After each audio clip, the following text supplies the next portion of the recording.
জীবন চলার পথে দুই ধরনের মানুষের কাছ থেকে নিজেকে সবসময় আড়াল করে দূরে রেখো। ব্যস্ত মানুষ ও স্বার্থপর মানুষ। কারণ ব্যস্ত মানুষ নিজের ইচ্ছে মতো কথা বলবে, আর স্বার্থপর মানুষগুলো নিজের দরকারে তোমার সাথে কথা বলবে। তো এই দুই ধরনের মানুষ থেকে যখন নিজেকে গুটিয়ে রাখতে পারবে, তখনই তুমি ভালো থাকবে। সম্পর্ক হলো বিদ্যুৎ কানেকশনের মতো, যা ভুল জুড়ে গেলে সারা জীবন শক দেবে, আর ঠিক জুড়ে গেলে সারা জীবন আলোয় ভরিয়ে দেবে। আসসালামু আলাইকুম, কী অবস্থা, কেমন আছেন সবাই? আশা করছি যে যেখান থেকে আমার আজকের ভিডিওটি দেখছেন সবাই অনেক বেশি ভালো আছেন। আলহামদুলিল্লাহ, আমরাও ভালো আছি। নতুন দিনের আরও একটা ভিডিওতে সবাইকে আমন্ত্রণ জানাচ্ছি। ভিডিওটা শুরু করেছি দুপুরে কী কী রান্না করছি সেখান থেকে। এই ভিডিওটা ছিল গত শুক্রবারের একটা ভিডিও। তো শুক্রবারের ভিডিও টাইম মতো আপনাদের সাথে শেয়ার করতে পারছি না। তো দুপুরে হচ্ছে আপনাদের ভাইয়া একটা হার্ড চিকেন এনেছিল, সেটাই সুন্দরভাবে কেটে কুটে একদম পরিষ্কার করে দিয়েছে। তারপরে তো তারা জুম্মার নামাজের জন্য চলে গেছে, গোলাপ বাবাটা আর আপনাদের ভাইয়া। আমি এই ফাঁকে আর কি রান্নাটা করে নিচ্ছি, কারণ আজকে আমাদের পার্সেল প্যাকেজিংয়ের অনেকগুলো কাজ আছে, অনেকগুলো প্রোডাক্ট আমাদেরকে রেডি করতে হবে। তো সেগুলো নিয়ে একটু ব্যস্ত থাকতে হবে, যে কারণে রান্নাটা আমি ঝটপট করে নিচ্ছি। নর্মালি আপনাদের ভাইয়াই রান্নাবান্নাগুলো এখন করে, আমার তেমন একটা কিচেনে যেতে হয় না। দুই একটা দিন হয়তো বা সব কিছু রেডি থাকলে আমি রান্নাটা করি, নতুবা আপনাদের ভাইয়াই করে। তো আজকে বাটা মশলায় সব কিছু রান্নাবান্না করছি। আর এখানে যত মশলা টশলা ছিল সব কিছু আগে থেকেই প্রসেস করে নেওয়া হয়েছে, মানে পাটাই বেটে নেওয়া হয়েছে সব কিছু। আর এখানে গোটা গরম মশলা নেওয়া হয়েছে, টমেটো কিউব করে আর কি ছোটো ছোটো কুচি কুচি করে কেটে নেওয়া হয়েছে। তো এটা দিয়ে হচ্ছে হার্ড চিকেনটা রান্না করব। তো এটার রেসিপিটা আমি আমার কুকিং চ্যানেলে শেয়ার করেছি, যে জন্য আপনাদের সাথে রেসিপিটা শেয়ার করলাম না। তবে বাটা মশলা দিয়ে রান্নাটা করেছি, অনেক মজার একটা রেসিপি ছিল। তো আমি ডেসক্রিপশন বক্সে রেসিপি লিঙ্কটা দিয়ে দেব, আপনারা চাইলে সেখান থেকে দেখে নিতে পারবেন। আর রান্না করতে করতে একটু বড়ই মাখাবো। তো এখানে হচ্ছে কাঁচামরিচ, ধনিয়া পাতা, লবণ দিয়ে একটু ভালোভাবে মেখে নিচ্ছিলাম। আর এই বড়ইগুলো একদম টক মিষ্টি বড়ই ছিল। আমার তো খুবই খেতে ইচ্ছে করে, আমি ইদানিং এত বেশি পরিমাণে বড়ইটা খাচ্ছি, পেয়ারাটা খাচ্ছি, আপনারা তো বিগত ভিডিওতে দেখেছেন। তো ভাবলাম আজকে একটু মাখিয়ে খাই। এটা কিন্তু গ্রামের বাড়িতে হলে প্রায় দিনই খাওয়া হতো, একদম সুন্দরভাবে বিলাতি ধনিয়া পাতা দিয়ে, আরও অনেক বেশি ভালো লাগে খেতে। তো যাই হোক, আমি বড়ইগুলো একটু ছেঁচে নিচ্ছিলাম পাটাপুতার মধ্যে, তারপর হচ্ছে ভালোভাবে হাত দিয়ে মাখিয়ে নেব। এইটা যখন গ্রামে বসে বানানো হতো, আমরা অনেকে একসাথে দুপুর একদম ভরপুর রোদ থাকতো, রোদের মধ্যে এরকম টক মাখা খেতে অনেক বেশি ভালো লাগে। তো যে জিনিসটা হতো, ভাইয়াদের সাথে যদি কখনো খাওয়া হতো, আব্বা এক সময় নাকি এই কাজটা করতো। খাওয়ার একদম শেষ পর্যায়ে যখন চলে আসতো, তখন নাকি থুতু দিয়ে দিত, বলতো তোরা কি খাবি। তো এরকম করতো, তখন আর কেউ খেত না, পুপুরা যারা ছিল আর কি তাদের সাথে এরকম করতো। এখন ভাইয়ারা সেম কাজটা করে বাড়িতে গেলে। তো আমরা আগে আগেই ভাগ করে নিয়ে নেই হাতে হাতে করে, তারপরে তাদেরকে দিয়ে দিই, এই ভয়ের জন্য আর কি এই কাজটা করে, সেই জন্য। তো যাই হোক, চালতা মাখা, বড়ই মাখা, এগুলো খেতে সত্যি অনেক বেশি ভালো লাগে। আর বড়ইটা মাখানোর পরে এত বেশি লোভনীয় লাগছিল, আমি এখন ভয়েস দিতে এসেছি, আমার কাছে মনে হচ্ছে আমি এখন আবার একটু বানিয়ে খাই। তো আমি একটু লবণটা চেক করে দেখছিলাম, যদিও বা টক মিষ্টি, তারপরেও আমি একটু চিনি দিয়েছি এখানে। আপনারা চাইলে কিন্তু লাল মরিচের গুঁড়া দিতে পারেন, বা বোম্বাই মরিচটাও দিতে পারেন, সেটা দিয়ে করলেও কিন্তু অনেক বেশি মজার হয় খেতে। তো আমি হচ্ছে প্লেটে নিয়ে নিয়েছি, আর চুলায় কিন্তু রান্নাও আমার চলছে, এটাও একটু দেখছিলাম। তো গরম পানি দিয়ে খুব ভালোভাবে আমি চিকেনটাকে কষিয়ে নিয়ে তারপর হচ্ছে ঝোলের পানিটা দিয়ে বসিয়ে দিয়েছি। আর অন্যদিক থেকে এখানে আমি ছোলার ডালটা যে সেদ্ধ করে রেখেছিলাম, সেই ডালটা আমি যে ডিম ছিল মুরগির মধ্যে, ডিম কলিজা গিলা যা ছিল সেগুলো দিয়ে আর কি রান্না করে নিয়েছি।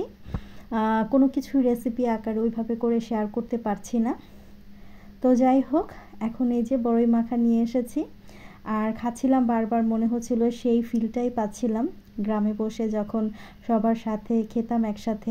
আমার মেয়েটা খেতে পছন্দ করে টক খাবারটা, তো রাইয়ানও কিন্তু খাওয়ার জন্য দেখুন বারবার হাতটা সামনের দিকে এগিয়ে দিচ্ছিল। তো আপনাদের ভাইয়াকে বললাম তুমি ওর সিটটা একটু ছেড়ে দাও। ওকে এই পাশে বসিয়ে দাও, একটু হাত দিয়ে খেতে চাচ্ছে, হাত দিয়ে খাক। তো যাই হোক, আপনাদের ভাইয়া কিন্তু খায়নি, আমরাই 4 জনে বসে বসে খাচ্ছিলাম। এই তো।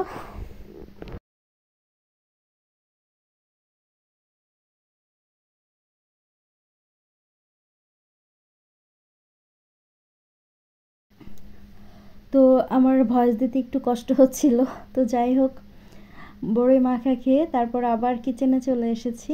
এই যে ডালটাও কিন্তু রান্না একদম শেষ পর্যায়ে, ভালোভাবে একটু নাড়াচাড়া দিয়ে তারপর এর মধ্যে আমি একটু গরম মশলার গুঁড়ো দিয়ে দেব নামানোর আগ মুহূর্তে।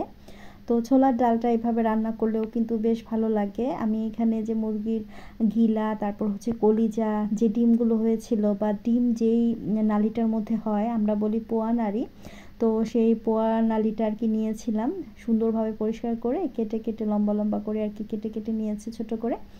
তো সেটা দিয়ে সুন্দরভাবে রান্নাটা করে নিয়েছি। আর এই ডালটা দিয়ে রুটি পরোটা খেতে এত বেশি ভালো লাগে।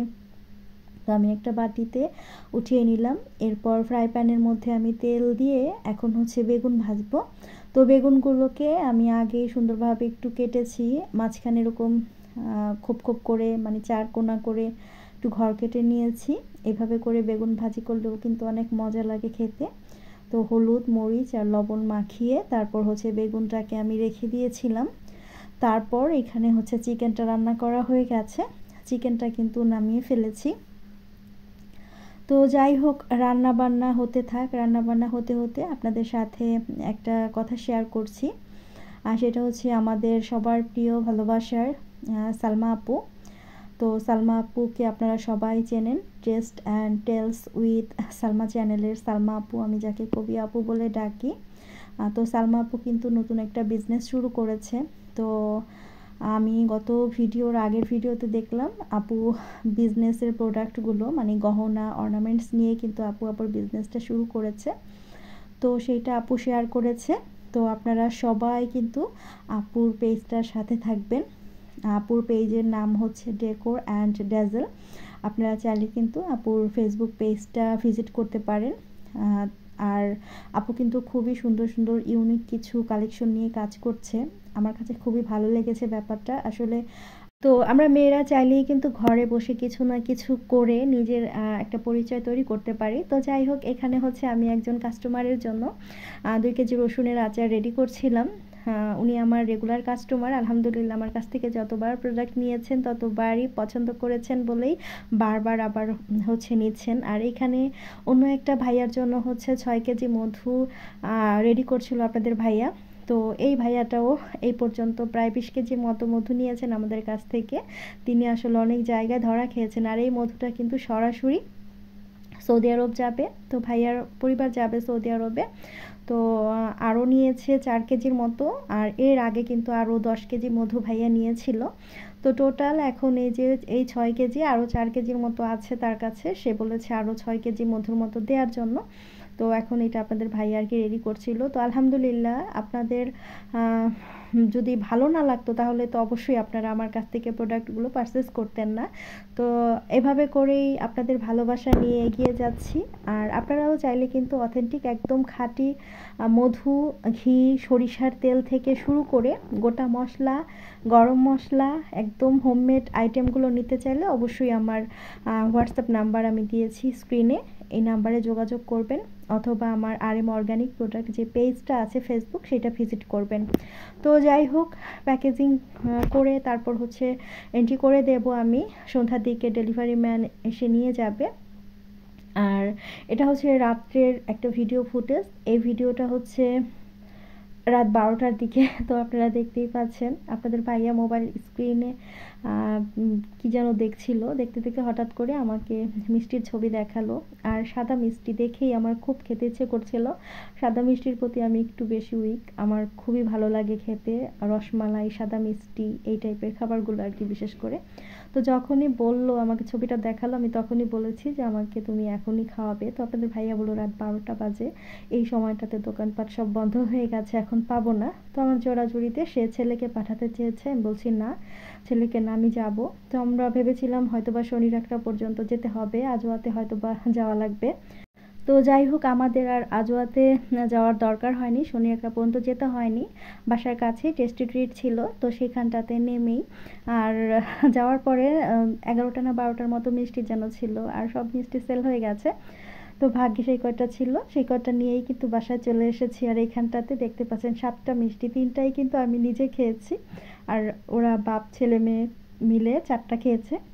তো বেচারা বিপদে পড়ে গিয়েছে আমাকে ছবিটা দেখিয়ে। আমি বললাম যে তুমি ভাগ্যিস 12টায় দেখিয়েছ, 2টার পরে দেখালে কিন্তু তোমাকে একাই যেতে হতো। তো যাই হোক, তার সাথে একটু ফান করছিলাম। তো আজকের ভিডিওটা এখান থেকে শেষ করে দেব। ভিডিওটি কেমন লেগেছে অবশ্যই কমেন্ট করে জানাবেন। ভালো লাগলে লাইক কমেন্ট শেয়ার করবেন যারা চ্যানেলে নতুন আছেন। আজকের ভিডিওটি ভালো লাগলে অবশ্যই চ্যানেলটিকে সাবস্ক্রাইব করে দিবেন। এই টাইপের ভিডিওগুলো দেখতে চাইলে অবশ্যই আমার পাশে থাকবেন। যারা কাজটি করে প্রতিনিয়ত আমাকে সাপোর্ট দিয়ে যাচ্ছেন, আপনাদের জন্য মন থেকে দোয়া আর ভালোবাসা জানিয়ে আজকের মতো বিদায় নিচ্ছি। আল্লাহ হাফেজ, আসসালামু আলাইকুম।